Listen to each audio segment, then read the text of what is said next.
Last week, the economics professor and commentator Tyler Cowen published a contrarian article over at the Free Press. It was titled, Why I Often Choose My Phone Instead of Flesh and Blood. I'll put it on the screen here for people who are watching instead of just listening. It had a contrarian subhead. I'll read it to you right now. Admonishments against the online world miss why it is profoundly human. Without the internet, I would not know most of the people I learn from the most.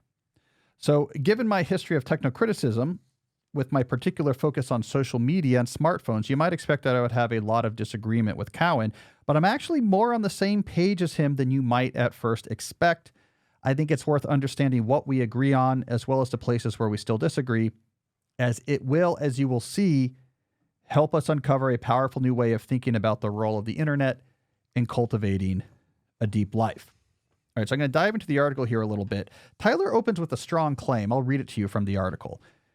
Just walk through an airport where most people have idle time and watch how many of them are on their phones. You must either think this is mostly justifiable or you have a very low opinion of current humanity, right? So he's like, look, how bad can this be if it's the default thing most people do? Are most people just bad and living bad lives, or maybe it's not so bad? Then he goes deeper, and here's where I think it gets important. He goes deeper to explain what he thinks people are doing on these phones that is justifiable, that is good, why he's not worried about how much time he spends online. So I'm going to read a couple quotes here, and this gets to the core of Tyler's argument. He says, I view many of these online time investments as a determined attempt to be in touch with the people we want to be in touch with, to meet the people we truly want to meet, and to befriend and sometimes to marry them. That last note is a pointer to the fact that Cowen met his wife on Match.com. All right, he goes on to say, why do I spend so much of my time with email group chats and also writing for larger audiences such as free press readers? I asked myself that earnestly, and I've arrived at a pretty good answer. I believe that by spending time online, I will meet and befriend a collection of individuals around the world who are pretty much exactly the people I want to be in touch with, and then I will be in touch with them regularly.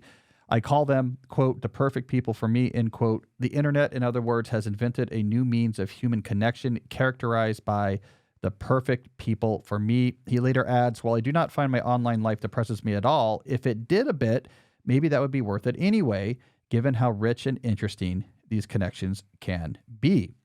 All right, so when we see what Cowen's argument for the internet is based on, I find a lot of common ground.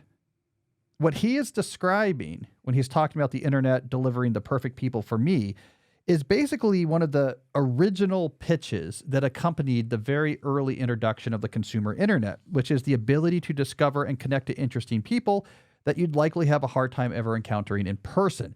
This was a great liberating force that the internet brought to the world. It was a big promise of the internet, and I think it was something that it was able to deliver on. This is what for, so many centuries earlier would attract creative types or independent types to cities. They were crowded and they were messy and they smelled and they were expensive, but they had a better chance of finding people who shared their idiosyncratic sensibilities. And there was how many countless people, historically speaking, living not in the cities but in more parochial settings, found themselves misunderstood or marginalized or even rejected, with no one in their life that seemed to be on the same wavelength or shared the same interest.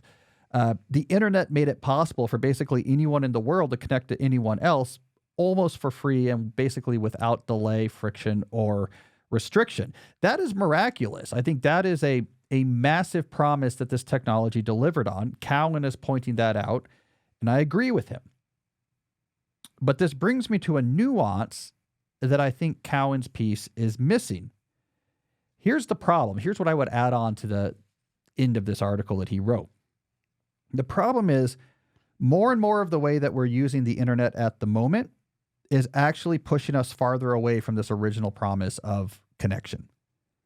In particular, I think the massive attention platforms, those that attempt to bring together hundreds of millions or even billions of users onto the same platform, into the same homogeneous information ecosystem, these platforms, which are increasingly dominating the amount of what people are doing when they're on their phone, when they're on their computers, these platforms are taking people away from this original promise of digital connection that Cowen is pointing out as being valuable. And the reason is because these platforms are aimed at engagement instead of connection.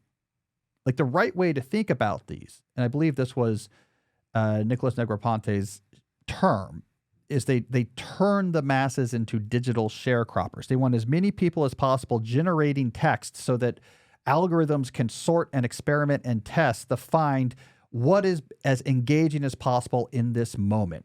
What, for example, is X, if not a giant cybernetic algorithm where the input is the 500 million tweets that are written a day, and this algorithm, which is a combination of actual digital algorithms and human behavior with retweeting and reposting. What is this not if just sorting through this to say what is capturing the zeitgeist right now? With such a big mill of possible content, we can find things that are really going to grab individuals' attention and keep them looking at this app. With 500 million tweets a day, you are only seeing a staggeringly small and astonishingly small fraction of the content being generated, and it's been optimized to try to catch your attention. Now, the first generation of these attention platforms like Facebook and the original version of Instagram, they pretended to care about things like connection. They would actually have you say, "This is my friend," and click a button. Or say, "I want to follow this person," or "This is a favorite person of mine." They had social graphs, but they were largely exploiting these social graphs to try to gain more engagement. They were just using these to figure out, hey, you're going to be more interested in stuff that people look at, or things your friends like you might like. And so they made it seem like they cared about connection, but they quickly were just exploiting these digital social graphs just to try to make content more engaging. The new generation of attention platforms, such as TikTok or the new Instagram, got rid of even pretending like they care about who your friends are, who you're following. And they say, we'll just completely abstract from any marker of classical human sociality. We'll just show you stuff that algorithms selected, right? It's just, this is what we were doing. This is what we were trying to do all along. Let's just purify it, put it straight to my brain. I still, to this day, get a bit of a shiver of, dystopian shiver when I'm on a plane and you'll see 2 rows ahead, the sort of grown man or woman like on a phone doing TikTok when the plane lands. And it's just 3-second swipe, 3-second swipe, 2-second swipe, just nonsense, right? Nothing about this is connecting us to interesting people. Nothing about that is helping us find the perfect people for us. I actually wrote about this difference in the New Yorker a couple years ago. I talked about, it was in the context of this article was Threads being introduced as a competitor to Twitter, which had just been taken over by Elon Musk at that time. And my argument was, we don't need a new Twitter. Right? Like the whole concept of a platform like Twitter doesn't really solve a useful problem and gets us farther away from the promise of connection that the internet's built on. Here's what I wrote. Forcing millions of people into the same shared conversation is unnatural, requiring aggressive curation that in turn leads to the type of supercharged engagement that seems to leave everyone upset and exhausted. Aggregation as a goal in this context survives instead for the simple reason that it's lucrative.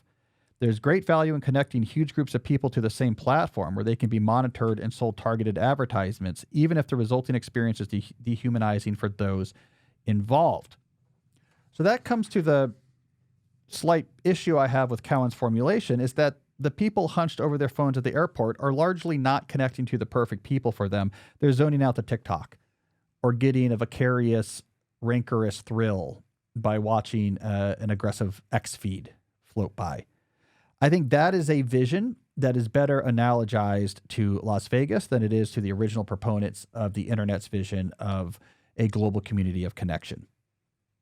Now, here's the thing, though. When you understand that distinction between what we're going to call the original vision of a non-algorithmic internet and these new algorithmic-driven attention platforms, it empowers you, right? Because it gets rid of this dichotomy of either I am completely offline, in which case you're missing out on all these potential values like Cowen talks about, or I'm the guy 3 rows ahead of me on the airplane scrolling through TikTok addictively, like as soon as the plane lands. This gives us more nuance. It says I can use the internet, but not the whole internet. What I care about is the non-algorithmic internet. So think about how you would do this. You would say, okay, here's my rule for myself. When I go online, I'm interested in sites, apps, and services that do not involve algorithms to help curate what I see. Now, this is going to take most social platforms off the table It might constrain other platforms. Like, for example, you might say, I really like Cal's podcast and I watch it, the YouTube version on YouTube, and that's fine.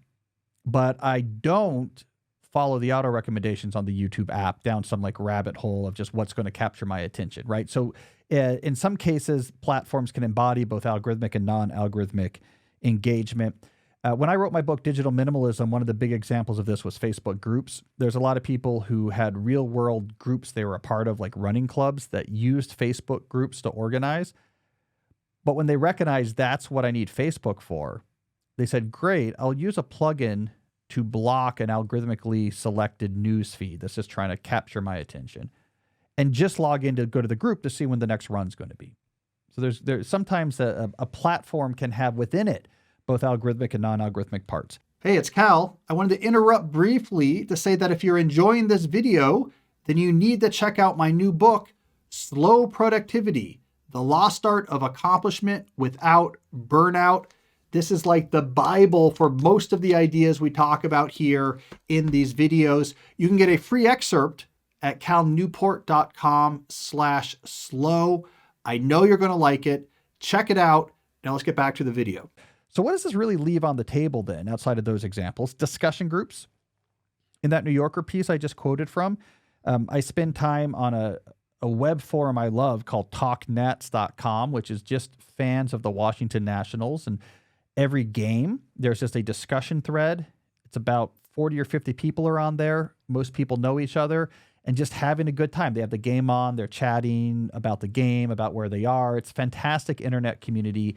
Nothing's algorithmically selected. Nothing is rancorous. I just think that's fantastic. There's plenty of those type of discussions on the internet. Sometimes it's voice-based like you would find on a Discord server. I think newsletters, a fantastic example of non-algorithmic internet. I am getting ideas from someone I think are interesting. And often, like if it's a Substack-based letter, there's comments and discussion under the article itself. Like Tyler's article was part of the Free Press. If you go to the Free Press, it gets emailed to you. There's big discussion of that article of people who like subscribe to the Free Press and like Tyler and want to argue it. Like that's going to be an interesting discussion. I think podcasts are a great example of non-algorithmic internet. You know, you find a podcast you're really interested in and you're able to engage deeply and sustained with like a particular conversation on a topic. And you might not have, like, it might be too niche of a topic that there would ever be a national radio show or television show on. And now you can find a community of people who care about it. And if that podcast has an accompanying newsletter or has a Patreon, you can have a place to go talk with other people who like that podcast. Micro social media sites or hyper local media sites, I think, are also great. It's like social media, but it's a small group of people doing a specific thing. Sometimes really large apps that have hyper locality can be okay. I know people who like spend time on Strava with other friends running in the same city. WhatsApp groups with people spread out you've met that share an interest could be really great. Blogs and old-fashioned standalone websites, I think, are great. Old-fashioned just sending emails between interesting people that you've met. Even AI, I think, having explorations with an AI chatbot on a topic you find is interesting and you want it to explain it to you and you're like, hey, I really want to understand how to do like this math technique, or can you explain to me how a computer chip works? Like, I think that's fine as well. That's non-algorithmic in the sense that it's not someone trying to curate stuff the maximum engage you. You're sort of like exploring like a topic, right? I think that's interesting as well. And open source collaborations would fall into non-algorithmic internet as well. The non-algorithmic internet, I think, remains a fantastic place and could be a boon to your daily life. It's non-addictive. It tends not to get in the way of other things that matter. It's a net plus, not a net negative. So it's all about, in my mind, differentiating between the algorithmic and non-algorithmic internet. I think these dichotomies matter. It's just like in the world of work where, 10 years ago, I made this distinction between deep and shallow work, and it really changed a lot for a lot of people. There's a difference between thinking about work and not working and deep work versus shallow work. It really changed the way people thought they should understand it. We should have a similar discernment, I believe, when we're talking about the internet as well. The one final warning I'll add, though, to thinking about non-algorithmic internet is you can meet and connect with people that you otherwise would not find in your everyday life, and this is powerful. I have come to believe, however, that this should not be your only social connection.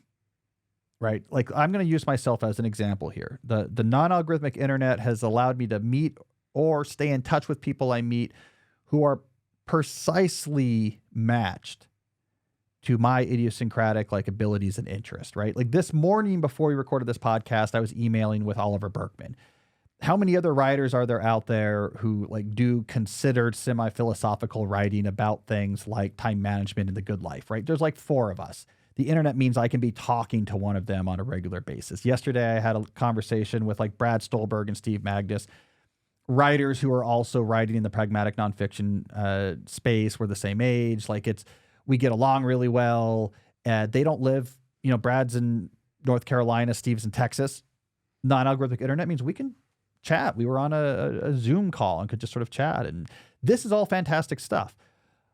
But my wife and I have also really prioritized, especially in the last 5 or 6 years or so, as our kids got a little older, community here where we live, people that we see on a very regular basis, really put a lot of energy into it. And it's been a fantastic, I think, counterbalance. It's good to have the friction of interactions with people that you share their shared community values, but they're not people who are like hyper matched to exactly like you and your personality and what you're interested in. It's more of the sort of heterogeneity in your social connections is important. There is also, as I write about digital minimalism, there is something about just being there with real people in the real world on a regular basis that your mind recognizes as social. And it does not think about the text messages and the emails and the social posts and the Zoom calls the same way. It likes those, but if that's all you're doing, it is still a bit of a fragile anxiety that's going to surround your sense of sociality. Your brain wants to see the same people on a regular basis, flesh and blood. You sacrifice non-trivial time and attention on their behalf. They do the same on yours. That can't be beat when it comes to your brain saying, yeah, we're part of a tribe and this matters. So I think your life is better with the non-algorithmic internet than without it, but I wouldn't build an entire social life just around that. I think the balance of the two is probably the way this works out best. So there we go. Non-algorithmic internet, Jesse. It's what I grew up with. I miss it. Actually, that's the only internet I use because I don't use the algorithmic sites. So it's like my experience of I use a lot of internet, but it's all almost entirely non-algorithmic. Yeah. What do you think Tyler uses? It's probably the same, right? That's the thing. Yeah. You look at his article, everything he's talking about is non-algorithmic internet stuff, right? I mean, I email people, I listen. Like he pushes back at some point against Ross Douthat and John Haidt. He's like, look, Ross had this big New York Times piece last week about the existential threat of digital life, and John has the anxious generation. And he kind of pokes fun at them like, look, I'm excited to listen to John's podcast and read, Russ's Substack or whatever, like saying like, hey, you guys are saying the internet's bad, but you're on the internet. But those types of things like a podcast or a Substack, I think is really positive. That's non-algorithmic internet. So I think Tyler does a lot of like connecting with people, emailing people, having conversations with people. He wrote a book about a few years ago, maybe it was a decade ago now, about how he's like an infovore, he called it. Like he loves just like sucking in huge amounts of information from all sorts of sources. He gets really excited by that, meeting interesting people, sending messages around. Like he's very much information extroverted. Like he loves lots of information, meeting lots of people, talking to lots of people. What he's not doing is spending 3 hours on TikTok, zoning out, right? He's not on probably just like an hour on Instagram, just seeing what like other authors like highly produced videos. So I actually think he probably uses way more internet than I do, but I think it's still largely non-algorithmic. Right. Yeah, he's a nice guy. He met with me when I first moved out here for Georgetown and gave me some good advice about how to write books for a general audience while also being a professor. Really smart guy. And his advice was good. You got to get on his podcast. Oh, yeah. His podcast is a bit intimidating. He's a really smart guy. He grilled Haidt. Yeah. He reads. He's like Ezra. Ezra does this too, Ezra Klein. The Ezra doesn't grill you. But what they both share is they read the book. Ezra was on him recently. It was good. Yeah, because he reads the book and then he really thinks about it. And then he's like, this is what I disagree with. And there are like serious disagreements. But there was a while where his set for his podcast had a pile of, like, part of the set was like a pile of books on a table between two chairs, and Deep Work was in that pile of books. So I feel like he'd probably have me on, but he'd probably grill me about a bunch of stuff. Yeah. Yeah. All right. So we got some good questions coming up, but first, let's hear briefly from a sponsor. Let's talk facial hair, Jesse. When it comes to a good shave, who do you need to look towards? you look towards Harry's. Harry's has what you need to keep your face looking the way you want it to look without the pain of having to go to the drugstore to try to buy new razors or shaving cream. I mean, to try to do that here in Tacoma Park, there's like it's like playing the game, Legends of Zelda, to try to find the right person to unlock the gate that brings you into the secret hallway in which you have to get past the serpent and then the metal bars in front of and then finally at the end of your quest, like a princess comes out and hands you your shaving cream. Subscription shaving stuff means you don't have to worry about that. If you're going to do the subscription sets, you got to use Harry's. They got good blades, German engineered blades. I like the handle. The handle is nice. It's weighted, and the one I got has this very sort of like sharp rubber eyes, like orange stuff on it. Like it feels good in the hand. The blades are fantastic. It gives you a really close shave. They have customizable delivery options for scheduled refills as low as $2, which is half of what you'll pay for other big brands. You can get a 5-blade razor. The handle I really love. Foaming shave gel and a travel cover for just $3 if you go to harrys.com/deep. I mean, it's a no-brainer. You shave every day if you're a guy, I'm assuming, unless you have an awesome beard. But even then, you got to trim it. Harry's has the great blades. It has the great handles. It has the great shaving foam. It's the right price, and it comes automatically at the schedule that you want. Really is a no-brainer. They got some other stuff going on you should know about. Rich lathering, skin softening body wash in scents like redwood, wildlands, and stone. I like the sound/smell of that. They have deodorant now. High quality, amazing smell deodorant for just $5. They have hair and grooming products. So if you're like me and you're like, I don't want to deal with going to stores for this stuff, you really can take care of everything you need from your shaving to your showers to your hair, just showing up for a good price, like in a box automatically on a schedule that works for you. Harry's is what you need. So you can define your look with the best shaving products at the best price from Harry's. Normally their trial set is $13, but right now you can get it for just $3 at harrys.com/deep. That's our exclusive link, harrys.com/deep, for a $3 trial set. I also want to talk about the Aura frame, AURA. It's Mother's Day is coming up. This is a fantastic Mother's Day gift. It's one of these digital picture frames, and what you can do is easily upload pictures straight from your phone where you took them, and they will show up and rotate nicely through the Aura frame so that, for example, your mom can keep up with what's going on in your life. I've mentioned on the show before, I've bought an Aura frame for both my mom and my mother-in-law, so we have an Aura frame at both places. We try to be good about uploading our photos to both of these at the same time, and they love it. And the frame is cool. It'll like move the photos around, and if they're cropped vertically, it'll put two next to each other. And as I've mentioned, I get text messages from my mom where she's like, "What's this photo? This is great." And I'm like, "I can't see your picture frame. You live 100 miles away." But they love their frames. Your family will as well. It's a fantastic technology, simple to use. I've bought two, and I love them. They were named Best Digital Photo Frame by Wirecutter. They've been featured in over 495 gift guides. If you want to do one of these digital picture frames, the Aura frames is the one you need to do. Now, Aura has a great deal for Mother's Day.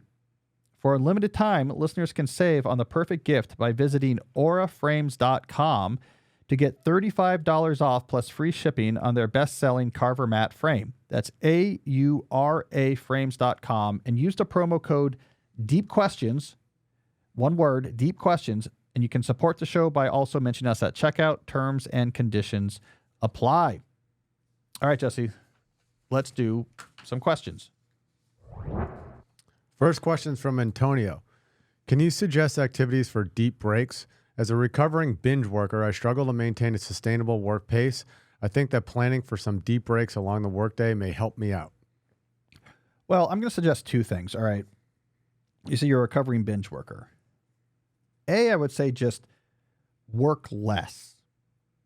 And then B, you can have some deep breaks interspersed between the work. But deep breaks are not what you use to make your work pace more sustainable. Working less is what you do to make your work pace more sustainable. So let me just pull those two apart real quick. Deep breaks, what that means is if you're working on something that requires deep work, right? So you're in a singular cognitive context doing something cognitively demanding, and you need to like take a break, you need to give your brain a breather. Deep breaks say don't do something in that like 5 or 10 minute break that is going to load up a conflicting cognitive context, because it's going to take you a while to get back into your focus. So a deep break is a way to take a breather without jumbling up what's going on in your brain. So, for example, if you're trying to write something very complicated, like I'm going to go up, I'm going to walk across the street to get a coffee. Maybe I'm going to listen to a podcast that is completely divorced from the work I'm doing, like a baseball podcast. And then I'm going to come back and put down my coffee, get back to the work. Like that's fine. If instead you say, let me go on my email for 10 minutes, now you're going to be looking at lots of semi-related work tasks with overlapping cognitive context, and it's going to really get you like emotionally aroused and jumble up the cognitive contexts that are activated in your brain. And then when you turn your attention back to writing, it's so much harder. So deep breaks is like, how do you take a breather without jumbling up your brain? That's not going to make your work pace more sustainable. I mean, yeah, it's nice to take breaks here and there, but what makes your work pace more sustainable is working on fewer things at the same time. What burns people out is too large of a concurrent workload. Why?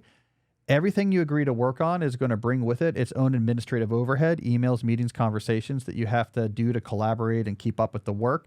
The more things you're working on, the more of this administrative overhead that's in your day. After a while, a large fraction of your day is just servicing administrative overhead, which tends to arrive haphazardly and often require sort of like ad hoc decisions or quick responses. And now you're just jumping around between things. That burns you out. Work on fewer things, have a clear shutdown, make some days easier than others. Like I'm just going to really stop at 2 on Friday. That's how you get sustainability out of work. And it really is a separate thing than just making sure that your short breaks don't jumble your brain. Like deep break advice is really basically like, don't check your email when you take a break from something hard. Like that's just going to scramble your brain. So there's really two different things going on here. Do both, but working less at the same time, I think, is what you really need for a sustainable work pace. All right, who do we got next? Next up is Yajna.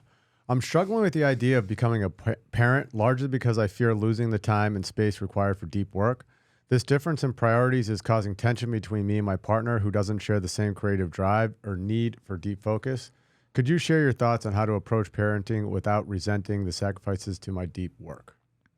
I mean, I think for most people in this situation, this question doesn't make a lot of sense. For some people it does, but let me make this distinction because it's often something that surprises me. So here's the common situation that I'm thinking about. Like you have a job, you have a 9-to-5 job, right?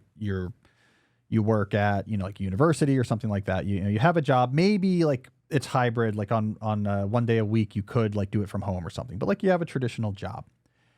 And then you have a kid. Okay. And then maybe you take time off from your job because you have like a maternity leave or paternity leave. And then at some point, like you're going back to your job. Your life is a lot busier now in the sense that when you're not at your job, your time really is not your own. When you're presumably when you're at your job, you haven't left the kid home alone with the dog, or presumably, you don't have the baby born on, at your office and hoping no one notices. So there's childcare during that period. But when you're not at your job, where before you could be like, I'm going to go for a run and then I'm going to read a book and then I'm going to like maybe meditate. No. What you're going to be doing is like survival mode, and including at night, the baby is up and it's constantly like passing it back and forth. And you really do lose that time. But when you're at your job, you're at your job. If you're in the standard situation of having a standard job, deep work is all about just what you do during those hours where you're at your job. I'm here anyways. I want to make a higher fraction of this time be deep versus shallow, which means I'm going to put aside chunks of time while I'm at the office to do undistracted work as opposed to trying to interleave my other work with my deep work. So it's just about, here are the things I'm doing at my work. How do I want to arrange them today? I'm going to try to batch together concentration and then batch together non-concentrative things. In that sense, this is unrelated to what's going to happen when you get home. In other senses, it can be really related. So let's go through those cases as well. Okay, how can it be related? Well, some people don't have normal office jobs, right? And some people are like, look, I'm freelancing or cobbling things together. I work from home. I don't have a childcare solution. I'm going to just be watching the kid and trying to do as much of this freelance work as I can. That is a situation in which at first will be very hard to do deep work because you will be very distracted. It'll be very hard if you're doing childcare and work. That is just a hard situation. And it will be hard to do deep work. That is a situation which is hard to do deep work. The other ways, and this is kind of more subtle, right? So I used to say, like, look, this is a clean distinction. When you're at your office, you're at your office. I'm not saying work more hours or anything. Just deep work is what you do when you're there. There is overlap between these two things. You're going to be tireder, right? That could make it harder to do deep work. So yeah, my kid is in childcare. It's with the nanny. I'm at the office, but you were up 5 times feeding the baby. It's going to be harder to do deep work than without it. That is a way that kids can interfere with deep work at work. The other way, and honestly, I think this gets worse as the kid gets older, is there's a psychological footprint of thinking about your kids. What's going on? I'm worried about this or that you find I have a harder time concentrating, even though there's not a physical distraction. I'm at my office. My kid is not here. My kid has no access to me, but I'm thinking about her. I'm thinking about him. And it's harder than it used to be to get into deep work. Fair or not fair, this tends to affect moms more than dads, right? So I'll get this complaint from moms like, yeah, sure, we both go to work and we're both working the same number of hours and we're splitting the work when we get home in like a consistent way. But I am worrying about the kid a lot more because of whatever evolution or genetics than my husband is. And this is frustrating to me because I'm just having a hard time working as deeply as I used to.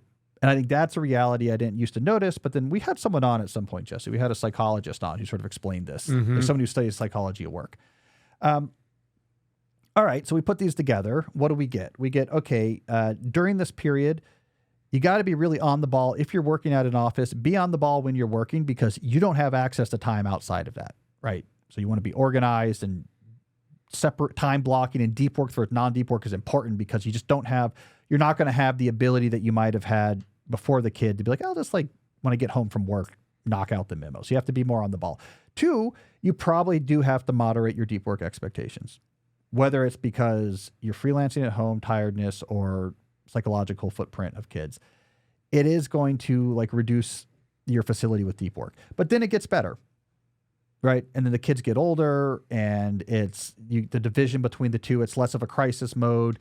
Your mind gets more used to kids and your routine. And it's like, this is fine. When I'm working, I'm working. When I'm not working, I'm not working. They're not staying up all night. You gain back other parts of your life again. And then it gets better. And so like, it's okay to think about like a young kid period is a foot off the accelerator a little bit on deep work period, knowing that like I can put it back on again in a little bit. I mean, there'll be other issues, but that crisis mode kind of goes away. So I now recognize where I used to say like, I don't understand the relevance of this. Like, are you bringing your kid to the office? Like, this is just about what you do at the office. I now see this stuff bleeds over.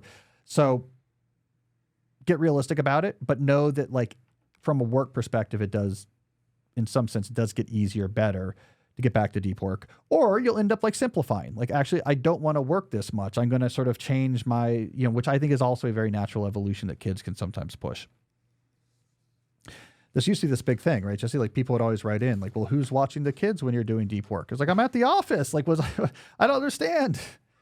The nanny. I mean, I'm at work. What do you mean? I'm not, it's not like 9 o'clock at night and I'm at a chalkboard while like my wife's feeding the kids. Like, what are you talking about? But then we sort of learn like, okay, no, there's like this psychological, these like deeper things that are going there. All right. Who we got next? Next up is Benji. In David Epstein's book, Range, he describes the advantages of doing a wide variety of activities. I understand the deep life as being more focused on deliberate practice and applied to narrow topics. Do you feel that your two philosophies are as different as I am representing them, or are they closer than they seem? Well, I'm going to change the terminology there. That's not my definition of the deep life. So you say, I understand the deep life as being focused on deliberate practice applied to narrower topics. Now, the deep life is about cultivating a life where you spend more time doing the small number of things that really matter to you and less time doing the things that don't. I think what you're referring to is maybe more of the philosophies you would see in like my book, Slow Productivity, or my book, So Good They Can't Ignore You, where I do talk about professionally the value of having a small number of things you do really well, this being more sustainable, but also something that gives you more career capital and therefore more control over your working life. So being good at a small number of things that are valuable, I argue, is often the best career strategy. We had Dave on the show when his book came out. I don't know what episode this was, Jesse, but it was a couple years ago. He came and did it in studio, and we talked about this. we kind of got into, my professional strategies of focusing on a small number of things and his strategy of being more open to things. And we actually reached an area of common ground. And I don't remember exactly how it resolved, but I believe the sort of common ground we landed on is that he was sort of arguing, professionally speaking, because his vice is also your non-professional life. It's just more interesting to have varied interests. But professionally speaking, he was talking about within a general direction, by sampling, like you're kind of doing different things within that general direction, they can come together in really interesting ways. Not do completely unrelated things are going to somehow necessarily help your career. So he was talking about experimenting more within your general field, things that come together in more interesting ways. Or he was also talking about like maybe a single major life change. Like he was in grad school studying science, and then he went into journalism, and then the science helped him be a science journalist. And like that, that was really helpful. But I think we found some common ground where he agreed on deliberate practice and getting good at things is important, right? I remember he talked about taking a novel writing course just to get his nonfiction writing a little bit better because it was pushing muscles he didn't have before. And then he was also saying having other experimenting within your field could lead to interesting new connections that, give you an interesting niches to uncover. So go back and find that episode. It was a really interesting discussion. Range is a great book. I mean, I know Dave well. He's a DC guy. Great writer. It's a great book. So, but we did find common ground. So definitely go back and find that interview. We should have him back. Yeah. Yeah, he's a really interesting guy. I talk to him a lot. I should tell him, come back to the studio. All right, who else do we got? Next up is Alex. I was interested in pursuing a career in academia. Based on your book, So Good They Can't Ignore You, is this considered a winner-take-all field or an auction field of work? That's an important question, Alex. For those who don't remember So Good They Can't Ignore You, a winner-take-all field is where there's a pretty clear competitive structure by which you're being evaluated, and only those who get near the top of this structure get to succeed, right? The obvious example being like sports. It's pretty obvious what it means to be good at baseball. You're evaluated in a clear way, and it's a very small number of people. I think the major leagues, I saw this number the other day, it's like 600 or 350 total people. Very few people are going to like win. And when they win, they do really well, and you're going to make a lot of money and be very successful, but there's no shortcut or secret way to get into professional baseball. Auction markets, by contrast, this is more like we were talking about with Dave Epstein. It's where you find a unique combination of skills in some field that no one else has. And then you're able to gain career capital and autonomy based largely on the fact that like, I can do this, this, and this, and no one else can. I didn't have to beat out 1,000 people and definitively be the best among those 1,000 people to get this success. There's just no one else doing this. This was sort of like Dave with his science master's degree, and then he went to Sports Illustrated, and he was like, look, I'm really the only sports writer here who also understands how to read academic science papers. And then that became, his beat, this sort of like science of sports beat. Academia, if we're talking, I mean, we got to define our terms here, but if we're talking like R1 academia, so like a classic tenure track job at a well-known institute, Carnegie One Institute, that's basically a winner-take-all field. It is a trap to think I can kind of find a way into a position by, look, I'm combining this interest with that interest and this type of skill here, and no one else is doing this, and that's going to kind of get me a side door into the job at Georgetown or the job at Dartmouth or the job at Harvard. That basically doesn't work. It's a pretty clear competitive structure that is almost entirely assessed on how many papers have you published in places where it's super, super hard to publish papers. Just straight up intellect testing, right? That's what matters. You have to do that. It's really hard to do that. Most people aren't going to succeed to do that. Everyone's trying to publish in the top venues. Only the best stuff gets in. You have to do that a bunch of times. It's the academic equivalent of, look, I've been hitting 300 in, D1 college baseball for the last 3 years, right? There's no shortcut to that. The numbers don't lie. So with academia, that's why I always say, if you want to do like the classic, R1 tenure track position at like a tier 1 school, you have to like honestly assess, do I have a chance of like winning in this winner take all competition in my school? Can I be like one of the top producers, in my field? That's what it's going to take. That's why you want to go to the best possible graduate school and work with the best possible people and publish. it was a lot of flashbacks about this, Jesse, because we were up in Boston a couple weekends ago. I took my kids to MIT. Like, so walking around the MIT campus, it was a lot of flashbacks of my time at MIT. Mm-hmm. That was the whole attitude there, was like, you need to publish in the best places and you need to do it like yesterday. Like, that's what we do here. You're going to get an academic job. That's what matters. None of this like going to work for industry stuff. That's embarrassing. You want an academic job, and that means you have to publish. And I came out of there with a lot of papers. I don't remember. I had to look up it wasn't not my application for my professorship, but my research statement when I went up for tenure, which I did pretty soon, early. I went up early for tenure. And I was giving it, someone asked for it yesterday, another professor going up for tenure. So I was like looking at my old, the research statement when I went up for tenure in 2015. What does it say? It was like, okay, I have published, it was 64 peer-reviewed papers. Damn. Yeah, like 42 conference, 10 journal, and then workshop and shorts. It was like a lot of already 2,500 citations, 22H index at the point. It's numerical. Like, you had to just do the work. There's no secret way into those types of, I mean, you can get kind of fake positions at those good schools and people might not be able to tell the difference, but there is no shortcut. So like, if you think you can win, it's a really cool job, but don't delude yourself. If you're really not on the track to win in that game, then it is a winner take all field. When you finished your program, how many other students finished with you? I don't know. That's a good question. I mean, MIT has a huge, relatively speaking. But in your little group, like 5? Let me think. In my group, I was the only one who graduated that year in my research group. Oh, okay. Usually, like, there's someone. It's a big enough group that you'll have someone like once per year. Are any of those other people who are below or above you professors right now? Yeah. Some of them are killing it. There's one guy who started towards the end of my time. He's an MIT professor now. Yeah, he was really good.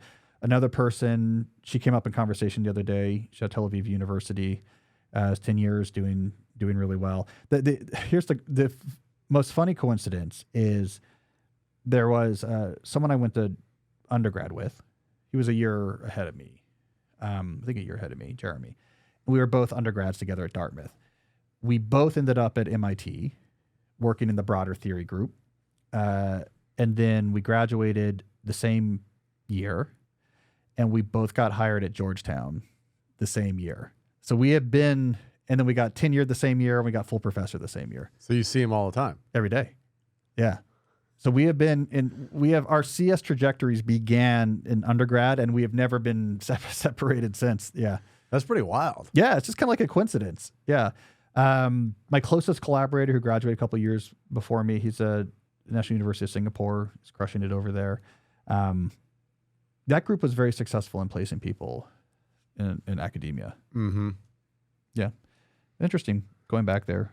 I like my time at MIT. All right. Who we got? Next up is AK. What's the difference between following your passion, which you are critical of, and lifestyle-centric planning, which you advocate for? The latter seems to be based on what you feel passionate about. So the problem with following your passion is it's an idea that's very based on jobs.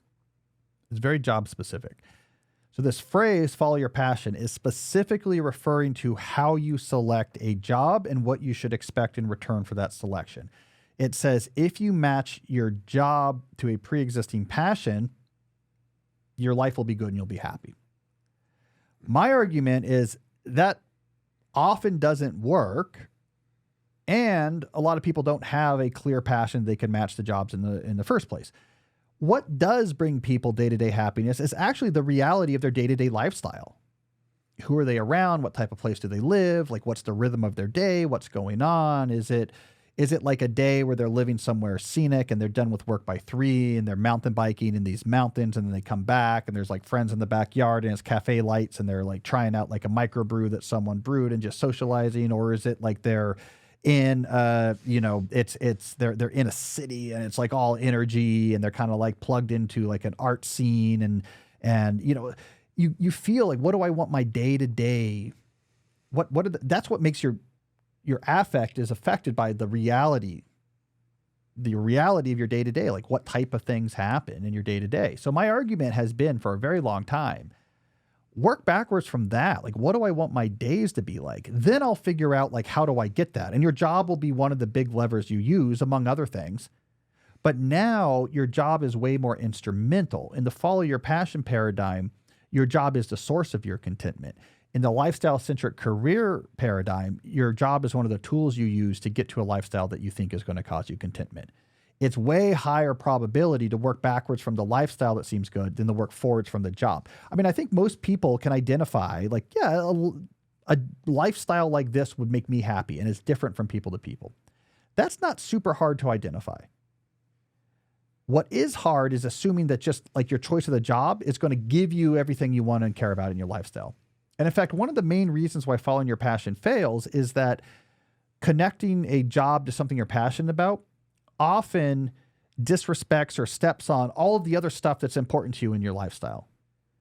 Like in pursuit of like, I'm passionate about this, you end up like living in a type of place you don't want to live in, working in a rhythm you don't like to work in, doing the types of things day to day that like make you unhappy with like 4 or 5 things that are really meaningful to you that are far removed from your life because your job doesn't know what the ideal lifestyle is. So I first introduced lifestyle-centric career planning. I looked this up the other day. It was way early, way before I even published So Good They Can't Ignore You. It was a blog post on my blog, and I believe it was titled like the career advice no one ever tells you. And I wrote it at my sister's graduation. I remember we had like rented a house. She went to the Naval Academy, so we were in Annapolis. And so I was thinking about graduation and commencement stuff. And I remember just having this clear. So I would have been at this point early in my grad student career. And I remember thinking, man, what really matters is like the day-to-day of your life. I wish I had just thought, this is the right way to do it. Like work backwards from the ideal lifestyle and then think, what are my options for getting there? So anyways, I'm a big advocate for it. The other thing that's opened up by lifestyle-centered career planning is options, right? So we're pretty good at being like, this lifestyle will make me happy. There's often a huge number of different combination of stuff you could do to get close to that lifestyle. The more options you have, the more likely you are to succeed. Whereas with following your passion, there might be just like one job that you think is your passion. It might be really hard to get. Like it's a way more narrow path. You might be out of luck. But if you're working backwards from a lifestyle, there's like so many different ways, you can get there. And so you're much more likely to succeed with it. So anyways, I'm really developing this concept now because part 2 of my new book on the deep life is going to be about it. So I will have more rich thoughts about it, I guess, coming up. I'm just finishing, I'm up to my ears right now in the final chapter of part 1 of that book, which is prepare to change your life. And then part 2 is doing lifestyle-centric planning to actually transform it. So I'll be thinking about this a lot more. So Jesse, we'll revisit lifestyle-centric planning as I add more sophistication, but that's the basic idea. And then we can wear the hats. Oh, we have, VBLCCP hats. Yeah. I'm actually wearing mine today. Yeah. Has anyone identified it yet? No. Did people cross the other side of the sidewalk when you walk by with it? No, it's a cool looking hat. I like it. Yeah, I like the gray. I mean, didn't we like send it back? Like, hey, can you? Yeah. Yeah, he updated it for us. Yeah, I should wear mine more. All right, we got a case study. This is where people write in to talk about parts of our advice that we give here on the show actually working in their own life positively. If you have a case study, you can send it to Jesse at calnewport.com. Okay, so today's case study is from Abigail. If I said that right. And it says, I wanted to share my experience after implementing the takeaway from a recent episode. In particular, the idea of eat the frog. I've heard it before, but something really hit me when I was listening to you guys talk about it. I figured out that the frog for me has nothing to do with work, but rather with making sure that I cook dinner for my kids. Since listening to the episode, I prioritize that difficult task in a set time after my husband takes the kids to school between 9 and 10 a.m. It has made a world of difference for being able to focus on my actual job. I own a martial arts school currently in a self-maintained phase, so mostly just communication with current and prospective students. It has also helped my emotional well-being by reducing stress levels as I solo parent most evenings while my husband is teaching. I guess what surprised me is figuring out what the difficult task was and accepting that. I am also a writer, and I may have been tempted to pick that as the focus, but it's not the thing that's causing the most friction in my life right now. So I just wanted to thank you and maybe share with your listeners how a takeaway can be a little bit surprising, but still very helpful. Eat that frog. That's a Brian Tracy idea. Do the hard thing first, and the rest of the day will be easier. I think the phrase is, if the first thing you do in the day is like eat a frog, then everything else will seem easier by comparison. So that's a great example of it. I'm jealous, by the way, that your kids go to school between 9 and 10 a.m. We're out the door at 7:30 a.m. That would be nice. Our elementary schools around here, the public elementary schools start at like 9. Oh, really? Yeah, but our kids are in independent school, so we don't get that advantage. High schools are like early. So it's middle school is earlier than elementary school because they use the same buses. High school is earlier than middle school. High school is like a 7 o'clock bus pickup. Mm-hmm. Yikes. But that's great. I like this idea. Figure out like what is the thing that's really causing friction and figure out a way to deal with it. And it could be eating the frog. Like I just do that first thing. It could be automating it, or it could be taken out of your life. But I like that, like actually facing what's causing me stress. All right. Do we have a call this week? We do. All right. Let's hear this. Hello, folks. My name is Owen. I'm calling from Edmonton in Alberta. I got 2 questions for you. One, what recommendations would you have to introduce a sense of seasonality? So are there specific rituals that you would recommend or ways of marking the change in seasons? And the second question is what to do when it seems like the meetings are the work. So I'm not referring to what to do in terms of organizing, office hours and so on, but I work in a management position, and a lot of the time just having meetings and getting people on board and explaining to people what's going on and driving all of that is not just the culture, but it is actually the practice of the work. And are there ways of adapting to that, or is it just a case of accepting that as reality? Okay. Thanks so much. Take care. Bye. Good question. There's a lot of ways to think about introducing. Hi, Cal. My name is. We got a phantom asking questions. There's a lot of ways to think about introducing seasonality into your work. A couple things that are obvious. At the beginning of each season, do a plan, do a seasonal plan. We talk about in multi-scale planning, the highest level is like a quarterly or semester plan. You can call that a seasonal plan. Take a day to do this. Like I'm going to kind of plan, maybe I'm not going to go into the office, take a personal day or a vacation day. It's only 4. It's not going to add up to that much. Go to a cafe, think things through, work out your weekly templates or autopilot schedules, get new priorities, kind of clear your head. Like that's helpful to mark the passing of seasons. Then I would say have busier seasons and less busier seasons. Like maybe the summer is going to be your less busy season. You don't need to make a big deal about this. Just like have less projects that are due, schedule less meetings. Just have a period that you consider less intense and then other periods where you make it more intense. That's going to make a difference as well. When it comes to your question about meetings, I think the important thing in a meeting heavy job is to not think of like your whole schedule's fair game for meetings. You need to have more control about when these meetings happen. If it's a meeting heavy job, I would really lean into the use of some sort of automated scheduling tool. And it could be using shared calendars. It could be using a specific scheduling tool like a Calendly, like a Schedule Once. And you're going to have significant parts of your days open for meetings, but it gives you control over when those parts of your day are, right? So you might have like 11 to 4. So the morning you can kind of get stuff done. And you have 4 to 5 to like shut down, and you give people like the chance to schedule meetings in there. Another thing, so now it's easy, right? Like you want to take the friction out. Like we got to talk about this. Here's the link. We got to talk about this. Here's the link. And people just sign up when they can. You just see when your afternoon meetings are. I think that works. Really well. Another trick with this is like if you have a couple different meeting durations, make the actual duration that people are booking for 10 to 15 minutes longer than that.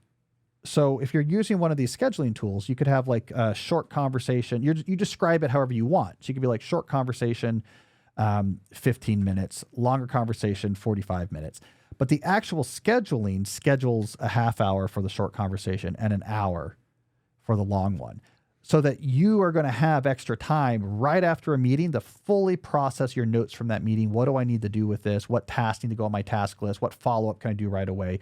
You really do not want to stack back-to-back meetings because the unfinished task of the first meeting stay in your mind while you're in the second, and this stuff can kind of aggregate. And you can just tell people, like, yeah, this is a 15-minute meeting. It's going to book for a half hour on my calendar because I protect the second half for processing the meeting, but this meeting is for 15 minutes, right? And that's how long we're going to talk. Or this is a 45-minute meeting. I know it's on our calendar for an hour, but I'm going to call it at 45 minutes. And that's going to help us because I need to process these notes. That makes a big difference as well. The other thing I would add is you need probably, especially if you're in the managerial position, you need to make sure that these meetings are on the ball, right? So there needs to be some sense of whenever someone schedules a meeting, this is what we need before this meeting starts. Like you need to send me X, Y, and Z. I need here's the decision that needs to be made, and here's all the relevant points for it, right? That culture of you have to do work before the meeting so the meeting can be focused on the decision that has to be made. That culture is really important for preventing meetings from rambling, and it allows much shorter meetings to actually work. Some companies have this culture. Amazon famously has this culture. You have to do a lot of work before you can call people together into a meeting. And you have to write up this whole memo, here's why we're meeting, here's all the relevant information, here's why I can't make a decision, what I need from you. And you get grilled basically for 15 minutes from the people who have read this, and then a decision is made and that meeting is over. So you really have to avoid people using meetings as a stand-in for actual time blocking or productivity. You really have to be careful of people who are this is on my plate. I'm worried about not making progress on it. So I'll just put a meeting with you on the calendar because when we get there, that'll remind me to work on this and we'll figure something out. No. I'm not a source of your productivity for you. If you need to meet with me, there needs to be a reason you have to do work, right? And so if these are people that you manage who are scheduling these meetings, you can actually say yes, okay, you can schedule a meeting with me, but before you do, before I say, yes, schedule a meeting with me, send me the following. And you tell them a background on what decision needs to be made, what the relevant information is, and why they, what help they need in making that decision. And you could say, email that to me. Even better, you can have a folder where they can set up a Google Doc. Okay, I'm going to put all that information in. And you can say, let me know once you filled that in, and then we can schedule a time to talk about it. Half your meetings are going to go away, by the way, because people I don't actually want to do work. I was just trying to not have to remember this and get it on your calendar so I don't have to forget about it. And then the work that does happen is going to be way more efficient. So 3 things I said here. Have scheduling set up for your meeting so you can control when you don't meet so they can't conquer your whole schedule. 2, schedule meetings longer than the meeting's going to last. So you always have at least 15 minutes to process a meeting and fully shut down that context when you're done. And 3, always have some sort of pre-task that has to be done before you'll give someone the ability to schedule with you. At least for people who are below you where you can actually get away with that. Those 3 things make a meeting heavy job better. And then 4, you mentioned this in your call, but use the office hours, right? For quick questions or quick discussions every day, 1 hour. Just show up during that time and ask me. I'm telling you, it's going to be a third of your meetings or more can get deferred to the office hours. Hey, that's a quick question. Just show up at my next office hours you can. It's at 3 o'clock every day. Just call me or stop by my office. That's going to be a third of your meetings that never have to take up a dedicated spot in your calendar. This is a quick thing. Just show up at my next office hours. We'll get into it. We'll figure it out real quick. You do those things, I think you can tame meetings. The final thing is if you have too many things going on, you're going to have too many meetings, but we'll leave that aside for now. All right, so there we go. That's my meeting advice. All right, we got a good final segment coming up. Books I read in April, but first, let's hear from another sponsor. Hiring is important. I was just having this conversation with a group of, online content people that I know who now their team is, they have 4 people on their team now. And they were saying here's the hard part about doing anything is finding the right people. Hiring is so critical if you want to do any sort of business. It's beyond just a single person. And when it comes to hiring, Indeed is all you need. Stop struggling to get your job post seen on other job sites. Indeed sponsored jobs help you stand out and hire fast. With sponsored jobs, your post jumps to the top of the page for your relevant candidate so you can reach the people you want faster. This makes a huge difference. According to Indeed data, sponsored jobs post directly on Indeed have 45% more applications than non-sponsored jobs. So if you've been procrastinating on hiring because you're not sure where to find someone, Indeed has what you need, especially if you use their sponsored jobs featured. Plus, with Indeed sponsored jobs, there are no monthly subscriptions, no long-term contracts. You pay only for results. How fast is Indeed? In the minute I've been talking to you, 23 hires were made on Indeed, according to Indeed data worldwide. There's no need to wait any longer. Speed up your hiring right now with Indeed, and listeners of this show will get a $75 sponsored job credit to get your jobs more visibility if you go to Indeed.com/deep.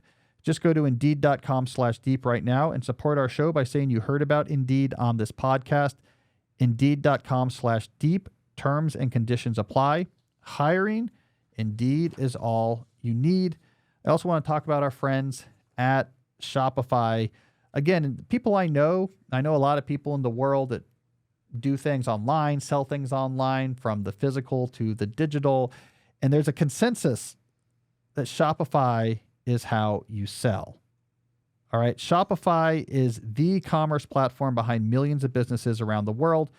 10% of all e-commerce in the US happens with Shopify, from household names like Mattel and Gymshark to brands that are just getting started.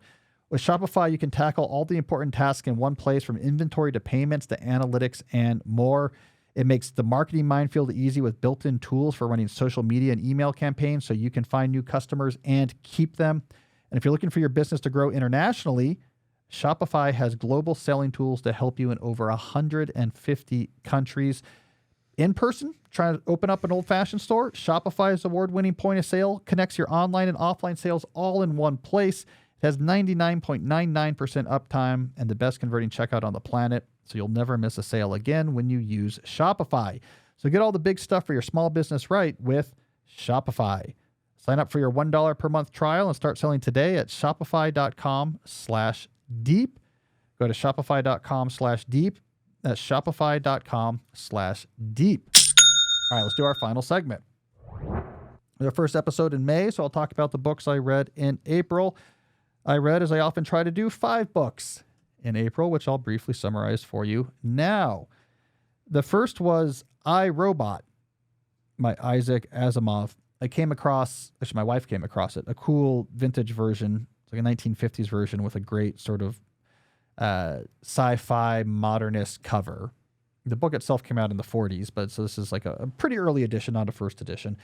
I hadn't read it in a long time. A really interesting book. It's actually a collection of short stories that they combined into a single book by adding these sort of italicized narration at the beginning of every story to try to like draw some connections between them. But you can tell they're separate stories.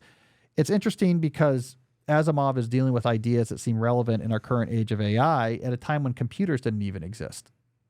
So it's like a largely electronic analog world. These robots have artificial intelligence through something he calls a positron network. He just kind of invented a technology. He's like, it just works. And they had intelligence. And he's mainly dealing with like the moral quandaries of having intelligent robots. They're all constrained by the 3 laws of robotics, so they can't hurt people. In his book, there's a worldwide government, and the unions have said no robots on Earth. They're not taking jobs. They only exist on like outer space mining, rigs or whatever.